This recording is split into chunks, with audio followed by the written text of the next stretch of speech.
Hello friends, welcome to stethoscope stories. ये video हमारा BSc nursing fourth sem student के लिए है, जिसका हमारा ये फार्माकोलॉजी का सब्जेक्ट है, जिसमें हमारा यूनिट 2 था drugs used on urinary system, जिसमें हमारा उसका टॉपिक 2 है डायरेटिक्स एंड एंटी डायरेटिक्स। तो डायरेटिक्स एंड एंटी डायरेटिक्स का पार्ट 1 हम डिस्कस कर चुके हैं, जिसमें हमने टाइप्स ऑफ डायरेटिक्स बताए थे आपको, जिसमें हमारे 3 क्लासिफिकेशन हमने देख लिए, मतलब 3 टाइप्स हमने देख लिए। अब हमारे 2 टाइप्स बच गए हैं, डायरेटिक्स के एंड एंटी डायरेटिक्स रह गया, तो इस वीडियो में हम ये देखेंगे। चलिए स्टार्ट करते हैं।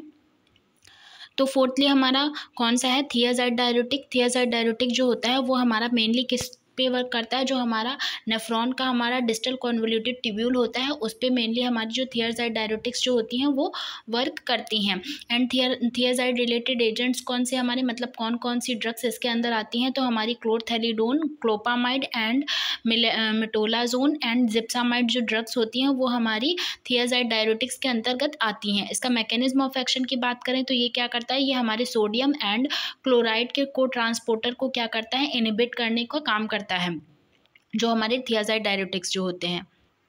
And thiazide have a moderate efficacy because 90% of the filtered sodium is already reabsorbed before reaching the distal tubule। तो थियाज़ाइड जो हमारी होती हैं वो मॉडरेट इफिकेसी ड्रग्स होती हैं। क्यों, मतलब जो मॉडरेट इफिकेसी में आती हैं, क्योंकि जो हमारी जो सोडियम होता है वो हमारा 90% सोडियम जो होता है वो पहले ही क्या हो जाता है, रीअब्जॉर्ब हो जाता है।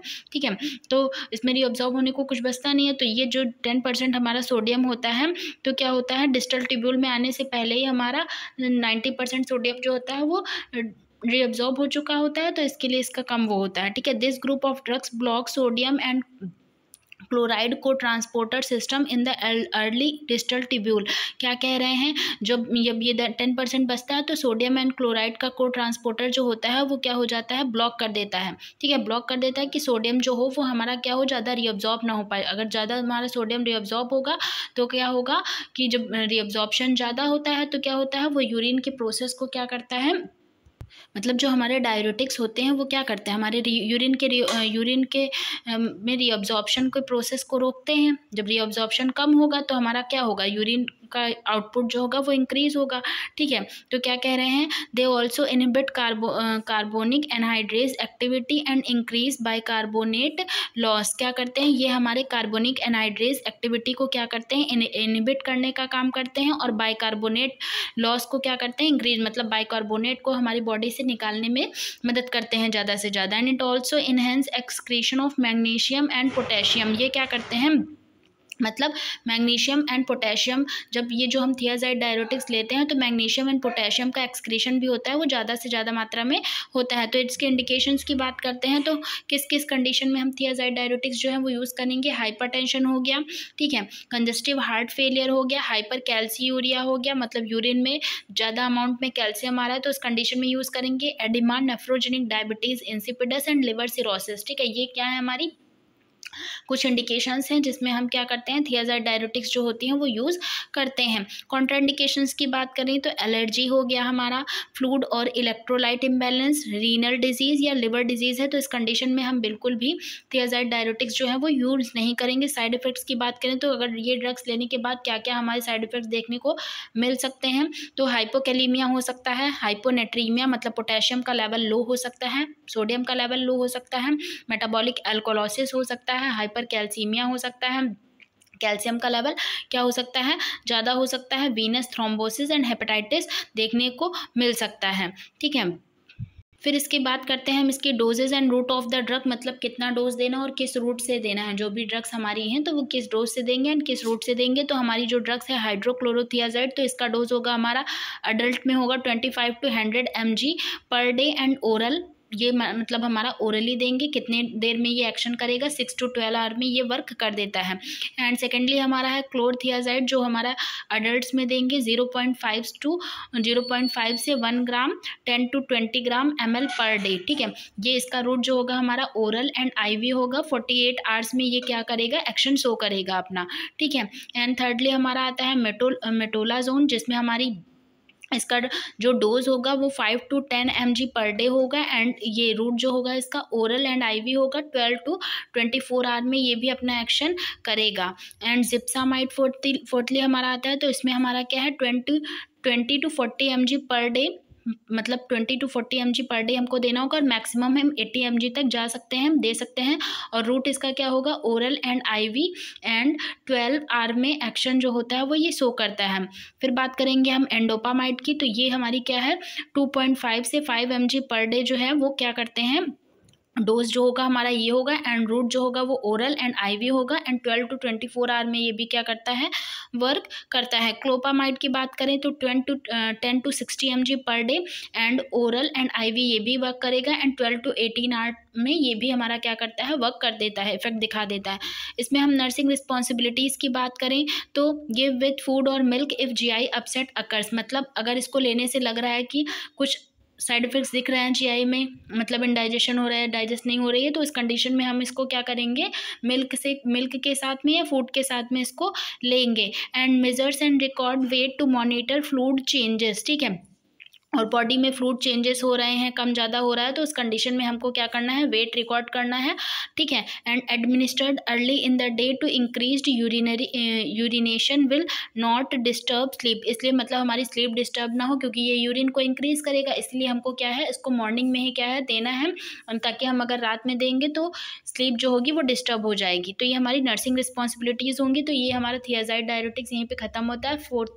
फिफ्थली हमारा आता है पोटेशियम स्पारिंग डायरेटिक्स। तो बात करेंगे ये क्या करते हैं, they decrease the excretion of potassium and increase urine production, ये क्या करते हैं, हमारे पोटेशियम के जो एक्सक्रीशन को क्या करते हैं, कम करते हैं, और यूरिन प्रोडक्शन को क्या करते हैं, ज़्यादा देते हैं। मतलब हमारे पोटेशियम जो है वो अगर वो क्या कह रहे हैं, डिक्रीज द एक्सक्रीशन, पोटेशियम को लेवल को क्या करेंगे, कम करेंगे, ठीक है, एंड एक्सक्रीट आउट नहीं हो पाएगा, एंड यूरिन के प्रोडक्शन को इंक्रीज करेंगे, जो हमारे पोटेशियम स्पारिंग डायरेटिक्स होते हैं। एंड इसका मैकेनिज्म ऑफ एक्शन की बात करें तो it act as aldosterone antagonist by reduce sodium reabsorption and reduce potassium secretion in the distal part of the nephron, ये क्या करते हैं, ये हमारे एल्डोस्टेरोन एंटागोनिस्ट के रूप में वर्क करते हैं, और हमारे सोडियम रीअब्जॉर्प्शन करते हैं, और हमारे पोटेशियम के सिक्रीशन को क्या करते हैं, कम करते हैं, वो भी कहाँ पे, हमारे डिस्टल पार्ट में, ठीक है, नेफ्रॉन के डिस्टल पार्ट में कम करते हैं, और जो हमारे पोटेशियम स्पारिंग डायरेटिक्स होते हैं। And it inhibit the direct sodium channel block, और ये हमारे क्या करते हैं, सोडियम चैनल जो होते हैं हमारे, उसको क्या करते हैं, इनहिबिट कर देते हैं, वहाँ पर हमारा क्या है, कुछ भी वो नहीं हो पाता है, ठीक है। ड्रग्स नेम इसमें कौन कौन सी ड्रग्स आती हैं, स्पाइरोनोलैक्टोन आती हैं, जिसमें जो कि हमारी एल्डोस्टेरोन एंटागोनिस्ट होती हैं, ट्रियामेट्रेन, अमीलोराइड एंड सोडियम चैनल ब्लॉकर है ये हमारा, ठीक है। हम बात करेंगे इसके इंडिकेशंस की कि किस किस कंडीशन में हमें यूज़ करनी है। हाइपर एल्डोस्टेरोन हो गया है, मतलब एल्डोस्टेरोन का लेवल बहुत ज़्यादा हो गया है, तो उस कंडीशन में हम ये यूज़ करेंगे। Congestive heart failure, liver cirrhosis, cardiac arrhythmia या हाइपरटेंशन की कंडीशन में क्या है, हम इसे यूज़ करते हैं। कॉन्ट्राइंडिकेशंस की बात करें तो एन्यूरिया हुआ है, absence of urine and renal insufficiency, मतलब रीनल जो है हमारी वो सही से वर्क नहीं कर पा रही है, एंड रीनल इम्पेयरमेंट है, हाइपरकैलेमिया है, मतलब पोटेशियम का लेवल क्या है, बहुत ज़्यादा है, तो उस कंडीशन में क्या है, हम इसे यूज़ नहीं करेंगे। साइड इफ़ेक्ट्स की बात करें तो हाइपरकैलेमिया देखने को मिल सकता है, गायनिकोमास्टिया देखने को मिल सकता है, एंड मेगैलोब्लास्टिक एनीमिया देखने को मिल सकता है। टॉक्सिसिटी की बात करें तो मतलब ये हमारा हाइपरकैलेमिया कॉज करेगा। And doses for potassium sparring diuretics, मतलब कितना डोज देंगे इसके लिए, तो देख लेते हैं। स्पाइरोनोलैक्टोन एंड ट्राइमेट्रिन जो है उसके लिए डोज कितना होगा, अडल्ट में हमारा 25 to 200 mg पर क्यूडीएम सिंगल, ठीक है, और divided dose child 5 mg QD, ठीक है, ये हमारा ओरल रूट के थ्रू देंगे। एंड जो हमारा अमीलोराइड होगा वो हमारा अडल्ट में देंगे 5 से 10 mg पर डे, ठीक है, और हमारा ओरल होगा ये भी अमीलोराइड, ठीक है। अब बात करेंगे हम एंटी डायरेटिक्स की, तो डायरेटिक्स वाला पार्ट हमारा यहीं पे ख़त्म होता है। बात करेंगे हम एंटी डायरेटिक जो होती है वो जस्ट अपोजिट हमारी डायरेटिक की होती है। डायरेटिक हमारी यूरिन को डबल करती है, ठीक है, इंक्रीज़ करती है, उसी जगह हमारी एंटी डायरेटिक जो होती हैं वो हमारी डिक्रीज़ करती हैं। डिक्रीज़ करनी, ये ड्रग्स जो होती हैं वो अगर किसी को ज़्यादा यूरिन आउटपुट हो रहा है तो उसको डिक्रीज़ करने का काम करेंगी। तो जस्ट अपोजिट द डायरेटिक्स, ये अपोजिट मतलब डायरेटिक्स के अपोजिट होती हैं। Anti diuretics inhibit the water excretion without affecting salt excretion, ये क्या कहती है कि वाटर एक्सक्रीशन को क्या करती है, इनहिबिट करने का काम करती है, लेकिन सॉल्ट को नहीं कम करती है। And are drugs that reduce urine volume, ये हमारी यूरिन वॉल्यूम को क्या करती है, डिक्रीज इंक्रीज करती है, रिड्यूस करती है, particularly in diabetes insipidus, mainly किसमें, डायबिटीज़ इंसिपिडस में। इसके क्लासिफिकेशंस की बात करें तो हमारे 3 टाइप से क्लासिफिकेट किया गया है इसको। एक हमारा होता है anti diuretic hormone, thiazide diuretics and miscellaneous. Anti diuretic hormone में हमारे आते हैं vasopressin, desmopressin, lypressin and terlipressin. And thiazide diuretics अभी हमने बात करी थी, ये क्या होते हैं, इसमें हमारे हाइड्रोक्लोरोथियाजाइड, अमीलोराइड। एंड मिसलेनियस में हमारे आते हैं एंडोमेथाजिन, क्लोरोप्रोपामाइड एंड कार्बामाजिपाइन। ठीक है, तो इसमें डायरेटिक्स में मेनली हमने क्लासिफिकेशन पूरा देख लिया, लेकिन हम इसको एक ही को एक्सप्लेन करेंगे क्योंकि मोस्टली जो ज़्यादा यूज़ की जाती है। तो इसमें जो हमारी होती है एंटी डायरेटिक्स में हमारी वैसोप्रेसिन है मोस्टली। तो ठीक है, तो इसकी बात करते हैं जो कि हमारी ADH के अंतर्गत आती है। तो it is a non peptide secreted by the posterior pituitary along with oxytocin. ये क्या होती है, हमारी नॉन पेप्टाइड होती है, जो कि कहाँ से सिक्रेट होती है, हमारी पोस्टीरियर पिट्यूटरी से सिक्रेट होती है ऑक्सीटोसिन के साथ में।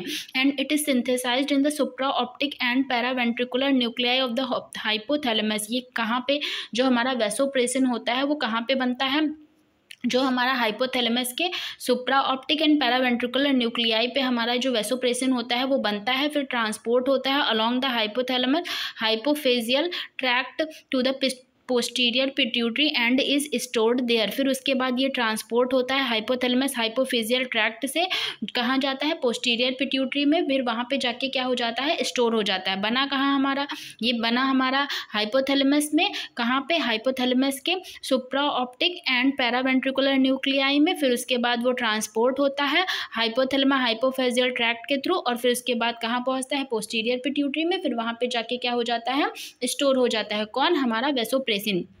फिर बात करते हैं हम इसके मैकेनिज्म ऑफ एक्शन की कि ये वर्क कैसे करता है। तो ADH activate the V2 receptor present on the cell membrane of the collecting duct. क्या कह रहे हैं, जो कि हमारी कलेक्टिंग डक्ट होता है उसकी जो सेल मेम्ब्रेन होती है उस पर जो हमारे V2 रिसेप्टार प्रेजेंट होते हैं उसको क्या कर देता है, ये मानो हमने ये वैसोप्रेसिन दी तो ये क्या कर देता है, हमारे कलेक्टिंग डक्ट पे जो कलेक्टिंग डक्ट की सेल मेम्ब्रेन पे जो V2 रिसेप्टार होंगे उनको क्या करता है, एक्टिवेट करता है and increases the water permeability of this cell. और इनकी यहाँ पे जो सेल्स होती हैं वहाँ पे वाटर के परमिएबिलिटी को इंक्रीज कर देता है।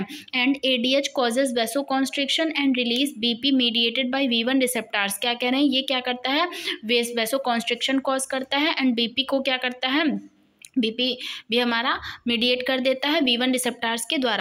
इसके इंडिकेशंस की बात कर लेते हैं। तो किस किस कंडीशन में हमारी एंटी डायरेटिक्स जो होंगी, हमारी वैसोप्रेसिन हम यूज़ करेंगे। तो हमारा डायबिटीज़ इंसिपिडस के पेशेंट को हम यूज़ करेंगे, ब्लीडिंग ईसोफेगियल वेरिसेस की कंडीशन में, शॉक की, septic shock and bleeding disorder है किसी को, तो उस कंडीशन में क्या होती है, हम ये जो होती वैसोप्रेसिन वो यूज़ करते हैं। एडवर्स इफेक्ट्स की बात करें तो वाटर रिटेंशन देखने को मिलेगा, हाइपोनेट्रीमिया हो जाएगा, ब्लड फ्लो डिक्रीज हो जाएगा एंड हार्ट अटैक जो है वो देखने को मिल सकता है। कॉन्ट्राइंडिकेशंस की बात करें तो हिस्ट्री ऑफ CVD, मतलब किस पेशेंट को नहीं देना है, कार्डियोवास्कुलर डिजीज़ है किसी पेशेंट को, उसकी हिस्ट्री रह चुकी है तो उस पेशेंट में नहीं देंगे।